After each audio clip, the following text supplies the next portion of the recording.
critical path method, CPM, step by step.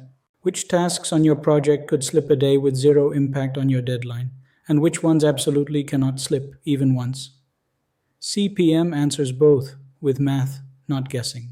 The critical path is the longest sequence of dependent tasks in your project. It sets your minimum finish date. Delay anything on it, the whole project slips. Delay anything off it, you might be totally fine.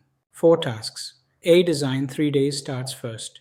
B. Build the UI 4 days depends on A. C. Build a backend 5 days also depends on A. D. Test and launch 2 days depends on both B and C finishing. Finding the path. 2 paths through this network. Path 1, A, B, D, 3 plus 4 plus 2, that's 9 days. Path 2, A, C, D, 3 plus 5 plus 2, that's 10 days. The critical path is whichever is longer, so it's A, C, D at 10 days. Task C is critical. Task B, sitting on the shorter path, has a day of breathing room. That's its float.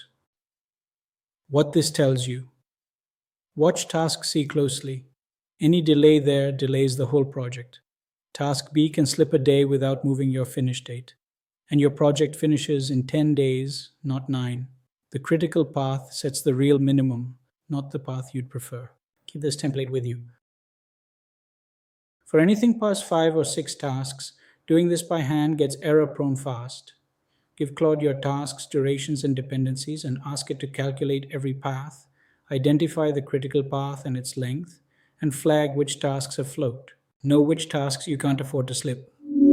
In the next video, we found a day of float on task B. Next up, the 2 different kinds of float, and why mixing them up can blow a deadline you thought you had room on.